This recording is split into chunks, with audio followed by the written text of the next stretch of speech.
बिस्मिल्लाहिर्रहमानिर्रहीम। Online lectures bye Qasim इंसजाद के साथ आपकी खिदमत में एक दफ़ा फिर हाजिर। आज का हमारा टॉपिक बहुत ही अहम है और वो टॉपिक क्या है कि स्टे अगर किसी मामले में अगर आपकी नज़र से गुजरता है तो क्या स्टे हो जाए तो क्या वो फौरी तौर पे भी ख़त्म किया जा सकता है, और उसका ऐसा हल कौन सा है जिससे फौरी तौर पर आप स्टे खारिज करवा लें या अपना काम जो है वो आगे आप चला सके। तो बड़ा आसान सा काम है कि दावा आपके खिलाफ हो गया, आप वहाँ मौजूद नहीं थे, स्टे उन्होंने जारी करा लिया, उसके बाद पटवारी के पास या कंप्यूटर सेंटर में उसको दर्ज करवा लिया और फिर पुलिस लेकर आ गए कि आपने ये तामीरात नहीं बनानी, आपने यहाँ पर अपनी फसल काश्त नहीं करनी, आपने कोई इंतकाल नहीं करवाना, आप इस की तरक्की हैसियत वगैरह नहीं कर सकते या कुछ भी नहीं कर सकते। तो प्रॉब्लम क्रिएट हो गया। पुलिस आपको कहती है जाए अदालत से आप अपना स्टे खारिज करवा के आए। आप जब अदालत में आते हैं तो आपको पता चलता है कि 2 महीने के बाद स्टे की पेशी है, तो क्या किया जाए।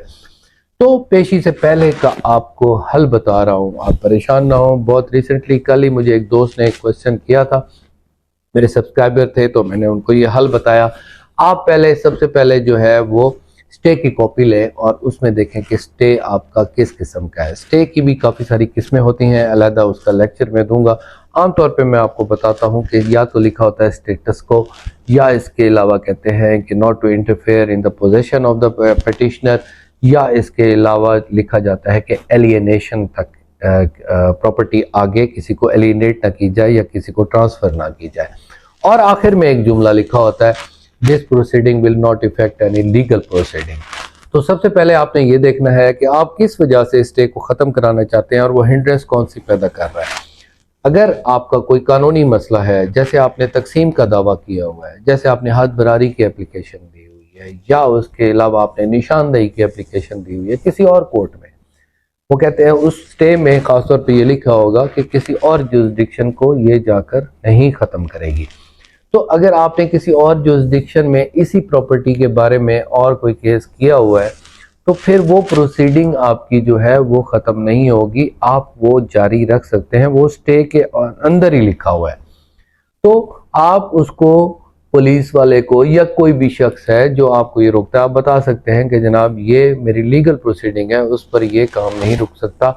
और पटवारी अगर आपको कहता है कि जनाब मैं अब तकसीम आगे नहीं चला सकता या निशानदेही नहीं कर सकता या हद बरारी नहीं कर सकता, तो आप कहें कि नहीं ऐसा नहीं है। फिर भी अगर वो नहीं रुकता, फिर भी आपकी बात नहीं मानता, तो आप क्या करेंगे, स्टे की वजाहत की एक एप्लीकेशन देंगे। आप खुद भी दे सकते हैं या किसी काबिल वकील साहब को लिखें कि जनाब फलां डेट को हमारे खिलाफ इस अदालत में ये स्टे हो गया जिसकी पेशी फलां तारीख को है, उसमें ये ऑर्डर किया गया है। अब मेरा मसला ये है कि मेरी तकसीम चल रही है या मेरी निशानदेही चल रही है या कोई और लीगल प्रोसीडिंग चल रही है, तो क्या मुझे उस स्टे के दौरान ये काम करने की इजाज़त है या नहीं, क्या इस आपके स्टे का इस पर इतलाक होता है या नहीं।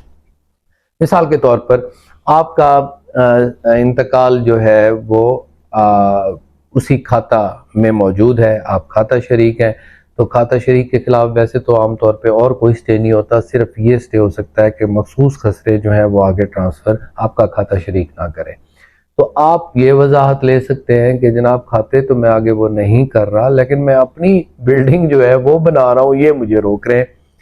इस तरह आप उसकी बिल्डिंग आगे बना सकते हैं। वो आपको कहेंगे कि नहीं मैंने इसको सिर्फ आगे खाता को ट्रांसफ़र करने से रोका है, आगे अपनी तामीरात आप करना चाहते हैं तो करें। इसी तरह अगर आपकी लीगल प्रोसीडिंग्स चल रही हैं तो उसका भी लिख देंगे कि लीगल प्रोसीडिंग पर इसका कोई इतलाक नहीं होगा, लेकिन आपने वो डिटेल ज़रूर लिखनी है कि ये फ़लाँ ऑर्डर के तहत ये मेरी प्रोसेस चल रहा है।